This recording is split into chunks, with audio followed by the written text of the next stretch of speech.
मैं नीरज कुमार, अमर उजाला से संवाद न्यूज एजेंसी के लिए।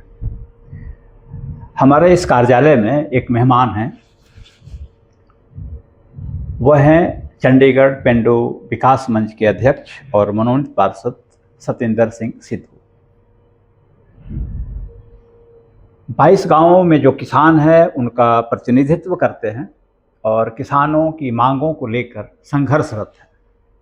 इनका अगला पड़ाव है संघर्ष का पक्का धरना देने का। यह धरना गांव धनास के साथ लगते कम्युनिटी सेंटर के पास के मैदान में होना है, जो 1-2 दिनों में तय होगा।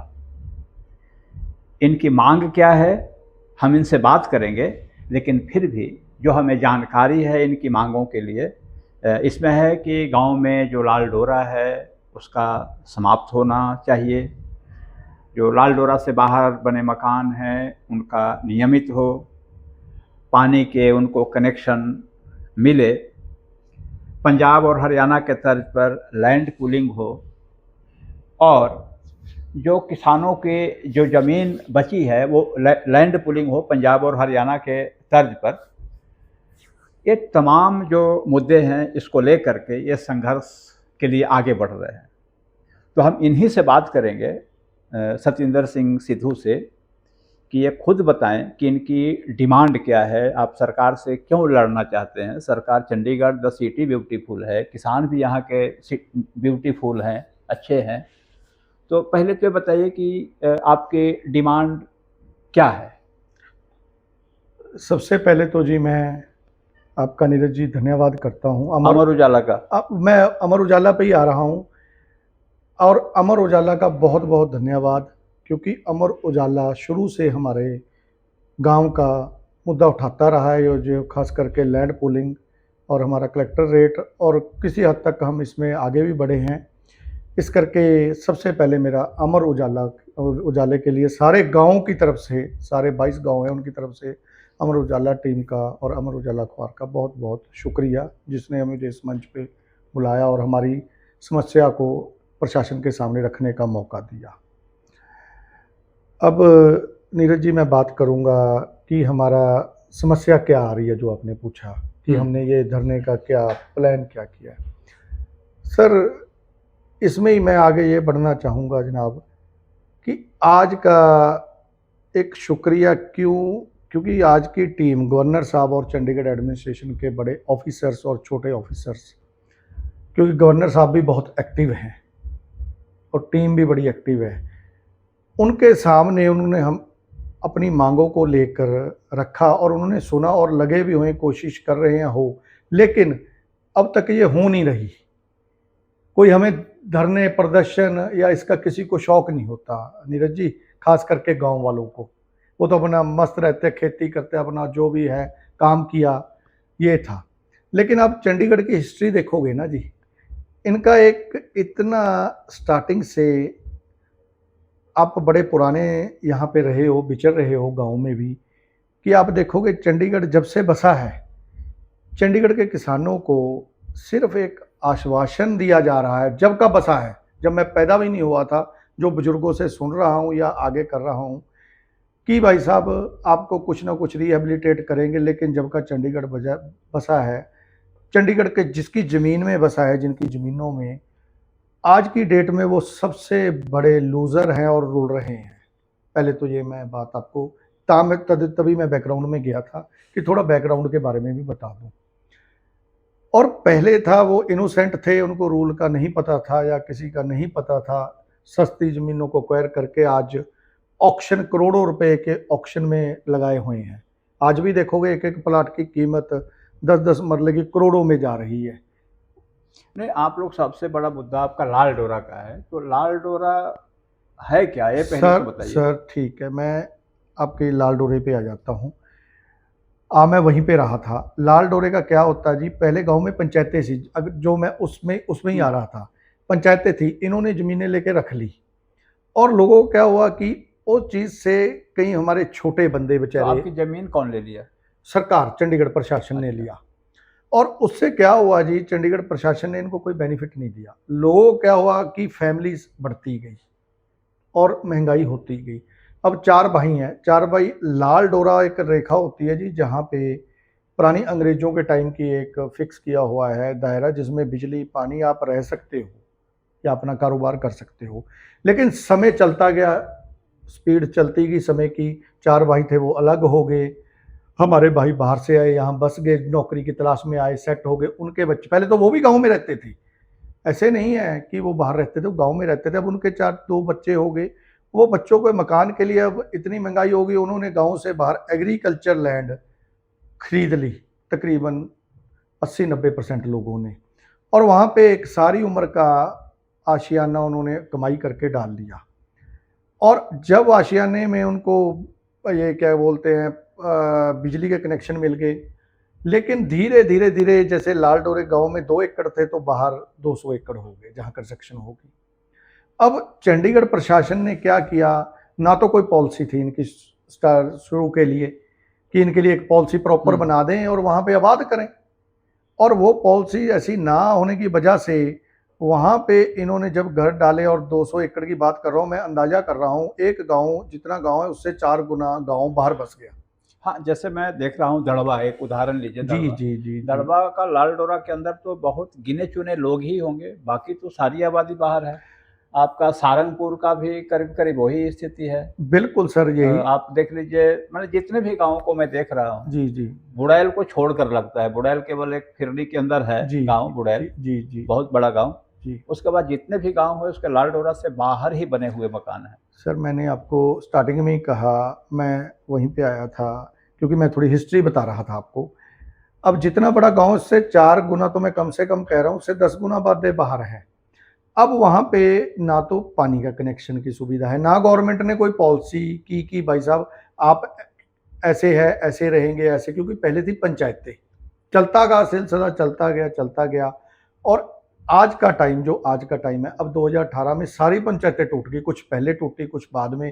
13 गांव 2018 में आ गए, उसमें मेरा गांव भी था सारंगपुर। अब जब वो टूटे, लाल डोरे के बाहर वाले बंदों को एक आस थी जी, जिसकी आबादी बहुत ज़्यादा है, लाखों में है, और जो वोट बैंक है, बड़ा स्ट्रॉन्ग वोट बैंक है।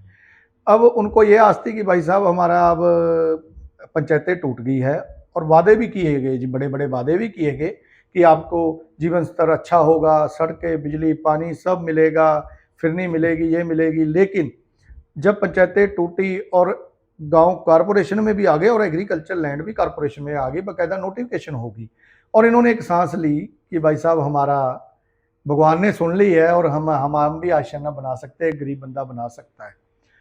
लेकिन वो खुशी ज़्यादा टाइम नहीं रही। जब इन्होंने देखा कि भाई साहब जो बाहर हैं, पंचायतें तो टूट गई, इन पे टैक्स लगा दिया जी उल्टा। मतलब प्रॉपर्टी टैक्स वगैरह प्रॉपर्टी टैक्स लगा दिया, और प्रॉपर्टी टैक्स कैसे लगा दिया, डबल पानी का रेट अगर किसी ने कनेक्शन है, लाइक दीप कम्प्लेक्स की बात करूंगा मैं।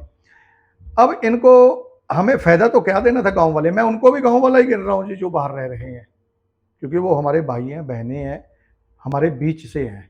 लेकिन अगर आपने उनको नहीं करने देना था, भाई साहब कंस्ट्रक्शन क्यों होने दी? 50-50 साल हो गए बाहर रह रहे हैं वो। अब इनको जब पंचायतें टूट गई हैं, कारपोरेशन में आ गया, तो लाल डोरे का कोई मतलब नहीं होता। उनको रेगुलर करके एक कोई पॉलिसी बना के, उनसे चाहे कुछ थोड़े बहुत CLU के पैसे लेकर उनको रेगुलर कर देना चाहिए, और लाल डोरे का यहाँ कोई मतलब नहीं रहता। लेकिन प्रशासन ने फिर उस पर पेरिफेरी एक्ट लगा दिया। मतलब कि क्या हुआ कि कान जिस मर्जी दिशा से फड़ लिए, कान उल्टा चीज वही होगी। जैसे बोलते हैं ना जी, पुरानी बोतल है, नई शराब है, वही बात होगी कि फायदा कुछ नहीं, उल्टा नुकसान होगा, टैक्स लग गए हैं, और टैक्स भी ऐसे लग गए हैं कि कोई सोच नहीं सकता। तो लाल डोरा का अगर हट जाए तो क्या लाभ होंगे उसमें? सर लाभ ये होगा, लाल डोरा तो वैसे तो हटना चाहिए था, पता नहीं क्यों नहीं हटा ये। अब ये ठीक तो है। सरकारों को पता है, चंडीगढ़ प्रशासन को पता है। क्योंकि लाल डोरे से लाभ ये होगा, जिनके मकान बाहर हैं उनके लिए एक नीति आ जाती है, वो रेगुलर हो जाते हैं। जैसे अब पानी के कनेक्शन नहीं मिलते जी एग्रीकल्चर लैंड में। तो अगर मान लीजिए सिद्धू साहब कि जिनका लाल डोरा से बाहर मकान बना हुआ है, वो पानी तो पी ही रहे हैं ना कहीं ना कहीं से। सर वो पानी ऐसे पी रहे हैं जी, ये हमारी कारपोरेशन में भी बात हुई है। वो कईयों ने बेचारों ने कनेक्शन इलीगल लगाए हुए हैं, पानी तो पीना ही है। अब क्या करेंगे, जहाँ पूरी फैमिली रह रही है 50 साल से, पानी तो पीना ही अगर है। इलीगल कनेक्शन है तो उसमें इलीगल बंदे लगा रहे होंगे उसको, तो सर आपका पानी अच्छा जा रहा है कि अशुद्ध जा रहा है, इसमें भी तो डर है ना सर कि सर कौन मैं कनेक्शन दे मैं रहा है वहीं उसको। आ रहा हूँ। तभी हम कह रहे हैं लाल डोरा खत्म होकर उनको रेगुलर कनेक्शन देने चाहिए, आपको रेवेन्यू भी आएगा कारपोरेशन को, और उनके लीगल भी हो जाएंगे, और एक हक मिल जाएगा ताकि चेकिंग प्रॉपर हो जाएगी और उनको एक रेगुलर बिल आने लग जाएगा। ये हो गया, लाल हाँ। डोरा का तो हो गया। अब लैंड पूलिंग का क्या है हिसाब? आप बोल रहे हैं कि हमें लैंड पूलिंग चाहिए। अल ज़मीनें कितनी हैं किसानों के पास, और चंडीगढ़ में लगभग कितने किसान हैं जिनका आप प्रतिनिधित्व कर रहे हो, वो भी बताइए कि लैंड सर पूलिंग की चंडीगढ़ में क्या ज़रूरत पड़ गई है? सर लैंड पूलिंग का सबसे बड़ा, जैसे मैं एग्जांपल दूंगा, पंजाब, हरियाणा और बाकी स्टेट्स, चाहे राजस्थान है चाहे कोई भी है, लैंड पूलिंग होती है जी। पहले क्या था, जबरदस्ती एक्विजिशन से, आपकी मर्जी से नहीं होती थी। लैंड पूलिंग करने से क्या होगा जी, किसान अपनी ज़मीन चंडीगढ़ प्रशासन को देंगे, जैसे पंजाब में है, हरियाणा में है, और उनका एक हिस्सा उनको डेवलपमेंट का वापस मिल जाएगा, डेवलप का। उससे क्या होगा, एक तो ये लाल डोरे की समस्या खत्म हो जाएगी, सदियों के लिए खत्म हो जाएगा। दूसरा ये होगा कि चंडीगढ़ प्लान डेवलपमेंट होगा, इलीगल कंस्ट्रक्शन नहीं होगी। अब गवर्नमेंट अक्वायर करके रख लेती है, 20 साल 50 साल डेवलप नहीं करती, लेकिन ना वो खेती के लिए रहती है, इलीगल कब्जे हो जाते हैं। और इसमें तो विन विन है, सरकार के लिए भी जीत है, किसानों के लिए भी जीत है, और उनके लिए भी कोई पॉलिसी आ जाएगी। जो पहले हमारे मकान बने हुए हैं, 50 साल हो गए लाल डोरे के बाहर बने हुए हैं, वो भी खत्म हो जाएगा। लाल डोरा लैंड पुलिंग आ गई, वो ऑटोमेटिक खत्म है। और जो जमीन बच गई है, मैं उनकी बात भी करूंगा, जो जमीन रेड लाइन में बच गई है उसकी एक प्लान डेवलपमेंट हो जाएगी और लोगों को सस्ते मकान मिलेंगे। आपका लैंड पूलिंग का भी हो गया, आपने बात रख ली। जी और एक तीसरा मुद्दा आता है कलेक्टर रेट का। जी तो कलेक्टर रेट आपका क्यों बढ़े? अभी तो हाल फिलहाल में बढ़ाया तो है सरकार ने। सर, हमने कलेक्टर रेट, अब उन्होंने पहले 5-5 4 साल बढ़ता नहीं था, पहले कोई 4 साल नहीं बढ़ा, 5 साल नहीं बढ़ा। अब हमने कलेक्टर रेट के लिए, आपको आज आज हमने मल्टीप्लाइंग फैक्टर की बात की थी। कलेक्टर रेट हमारा ठीक है, लेकिन कलेक्टर रेट मार्केट रेट से आज भी कम है। मैं गांव की बात करूंगा, मैं शहर की नहीं बात कर रहा, अच्छा। मैं एग्रीकल्चर लैंड की बात कर रहा हूँ। आप इसमें हम कंफ्यूज नहीं करेंगे कि हम शहर की बात कर रहे हैं, मैं एग्रीकल्चर लैंड के कलेक्टर रेट की बात कर रहा हूँ। एग्रीकल्चर कलेक्टर रेट अब एक एक कनाल आपका बिक रहा है 1.5 2 3 करोड़ में। इसका मतलब है अगर 2 करोड़ में बिक रहा है, 16 करोड़ का एकड़ हो गया। सरकारी रजिस्ट्री हो रही है 1 करोड़ की, भाई साहब 16-17 करोड़ तो 2 नंबर में जा रहा है। कलेक्टर रेट की इस करके डिमांड कर रहे थे कि इसको, जो गांव की एग्रीकल्चर लैंड है, मैं दोबारा फिर कर रहा हूँ, उसके कलेक्टर रेट को मार्केट रेट के हिसाब से होना चाहिए, ताकि उसमें काला बाजारी, चोर बाजारी ना हो। ये आपके जो 3 डिमांड हैं, अगर ये डिमांड पूरे नहीं हो रहे हैं तो आप क्या करने वाले हैं? सर, इसमें हमारी एक डिमांड है मल्टीप्लाइंग फैक्टर, वो मैं आपको समझाता हूँ। जो 1.25 है, उसको हम कह, जैसे पंजाब में 2 है, कहीं 1.5 है, हम कह रहे हैं उसको 1 नहीं रखना चाहिए, वो भी बढ़ाना चाहिए। अब अगर जैसे आपने बात की कि डिमांड पूरी नहीं होती, देखो जी, हम तो बेनती कर रहे हैं आपके माध्यम से, अमर उजाला अखबार के माध्यम से, गवर्नर साहब से और उनकी टीम से बेनती कर रहे हैं कि एक बंदा क्या करेगा जी जब उसके साथ धोखा हो ही जाएगा, कितनी देर वो सहेगा। शुरू से धोखा हो रहा है जी, या रेड लाइन के बाहर मकान बने हुए हैं, क्या नरक का जीवन हो गया जी इनका? नरक का जीवन जी रहे हैं, क्या करेंगे, कहाँ जाएंगे, कुछ ये नहीं पता कब बुलडोजर आया। सारा दिन यही काम रहेगा, यही डर होता है सरकार के पीछे से बुलडोजर ना आ जाए। अगर लेडीज अकेली है तब डर रहता है, और हमेशा तंग परेशान रहते हैं, कोई अफसर आ गया तंग करो। अब भाई साहब बंदा दुखी होकर क्या करेगा? तो आप करने वाले क्या है ये तो बताइए। मैं वही वही बता रहा हूँ कि हम ये करने, अब हमारा इंडेफिनेट धरने का प्लान बन रहा है जी, अच्छा। तकरीबन बन चुका है कि हम अब पक्का हमारा धरना लगाएंगे। एक बार धरना तो आप लगाए तो थे वहाँ सारंगपुर बैरियर पर। जी, वो लगाया था, वो सिर्फ हमने अपनी डिमांड के लिए सरकार को अवगत कराया था कि हमारी बेनती है जी, हमें आगे स्टेप ना लेना पड़े। हमने जब भी बोला था, अगर हमारी रिक्वेस्ट, हाथ जोड़ के बेनती है गवर्नमेंट से, चंडीगढ़ एडमिनिस्ट्रेशन से, नहीं पूरी होगी तो अब हमारे पास कोई चारा नहीं रह जाता। हम अपनी सपोर्ट पंजाब, हरियाणा के किसानों से भी मांग रहे हैं। एक यहाँ पे पूरा हम पक्का और शांतिपूर्वक धरना लगाएंगे, सारे गाँव में हम घूम रहे हैं, अपील भी कर रहे हैं कि अपने, अगर जो किसान बचे हैं उनको बचा लो, जो बाहर रेड लाइन नहीं खत्म हुई उसको ख़त्म करो। मिलजुल के हम ये पक्का मोर्चा लगाएंगे, धरना लगाएंगे कि जब तक हमारा नहीं होता हम यहाँ से अब नहीं उठेंगे, क्योंकि धोखा हमने बहुत सह लिया। ये बताइए कि टोटल कितने किसान होंगे चंडीगढ़ में और उनके पास ज़मीनें अब कितनी बची होंगी लगभग? सर टोटल किसान, अगर हम किसान की दृष्टि देखें, 50,000 फैमिली के करीब है, जो सरकारी आंकड़े हैं और नेट पे है। नहीं 50,000 तो आप संख्या बता रहे हैं ना। मान लीजिए कि एक फैमिली है, उसमें 4 मेंबर हो सर सकते हैं। अगर मैं संख्या बता रहा हूँ 50,000, अगर हम 4 मेंबर हैं फिर तो ये 1.5 लाख के ऊपर टपेंगे। अच्छा 50,000 1.5 लाख, हाँ 1.5 लाख 50,000 परिवार हैं, सिंगल बंदे को लेके 50,000 जिसके नाम जमीन है। अगर हम इसको हस्बैंड है या वाइफ के नाम जमीन है उसको करेंगे लाख के ऊपर, मतलब 1.5 लाख हमारी किसानों की आबादी है। और जमीन कितनी है अभी बची हुई? ये 3,000 एकड़ के करीब जमीन है जी, जो प्राइवेट है। और कौन कौन गांव होंगे जहां पर, जैसे दड़बा में तो अब जमीन बची नहीं, बहलाना में जमीन है नहीं जी, तो और कौन कौन गांव बचे सर, हैं जहां पर जमीन है? जमीन देखो जी, सारंगपुर, धनास, खुड्डा लाहौरा, खुड्डा अलीशेर, कैम्बाला, मलोआ, डड्डू माजरा और खुड्डा जस्सू, कैम्बाला हो गया जी, मनी माजरा में भी है? मनी माजरा में भी है जी। अभी 13-14 गांव है जी जहाँ पे जमीन अच्छा है। हाँ, रायपुर कला में तो खुड्डे है अलीशेर नहीं। भी है। ये रायपुर खुर्द में भी है हाँ जी। 13-14 गांव है जी, रायपुर खुर्द भी है और चार तरफा बुड़ैल में भी जमीन है और काफ़ी जमीन है जी इधर इन गाँव में।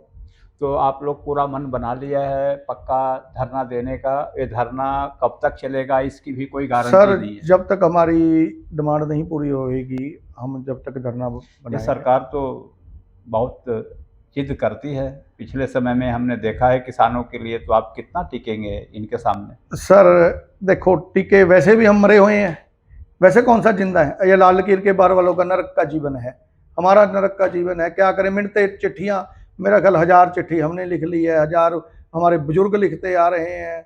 अब इससे हम क्या क्या करें, मजबूरी क्या क्या करें, सारा दिन हाथ भी जोड़ लिए, पैर तो भी मतलब पक्का है जी, लगना अब हमारे पास कोई चारा नहीं सरकार है। की तरफ से कोई मान मनौवत की देखो बात जी, नहीं हो रही है? देखो जी सर, मैं अमर उजाला की तरफ से भी बेनती करता हूँ, इनके माध्यम से करता हूँ, अखबार से, हमारा तो सब कुछ लुट चुका है। पहले जब चंडीगढ़ बना था जब लुट चुका, अब जो बचा है हमने तो उसको बचाना है, अदरवाइज तो हमारा किसी के साथ कुछ नहीं। लेकिन जब तक हमारे ये लैंड पुलिंग वगैरह और लाल डोरे के बाहर बने हुए मकानों के लिए कोई पॉलिसी नहीं आएगी, हमारा धरना जारी रहेगा जब तक नोटिफिकेशन नहीं होगी। तो ये हमारी ये बेनती थे है। सतिंदर सिंह सिद्धू, चंडीगढ़ पेंडू विकास मंच के अध्यक्ष, जिन्होंने अपने संघर्ष की रूपरेखा और गांव की जो समस्याएं हैं उसको रखी है। और इन्होंने कहा कि जब तक हमारा मांग पूरी नहीं हो जाती तब तक पक्का धरना जारी रहेगा। और यह धरना 1-2 दिनों में घोषित होगी कि किस तारीख से धरना लगेगा। तो आप देखते रहिए अमर उजाला। धन्यवाद। अगर आप ये वीडियो YouTube पर देख रहे हैं तो हमारे चैनल को सब्सक्राइब कर बेल आइकन दबाएं और Facebook पर देख रहे हैं तो हमारे पेज को लाइक करें।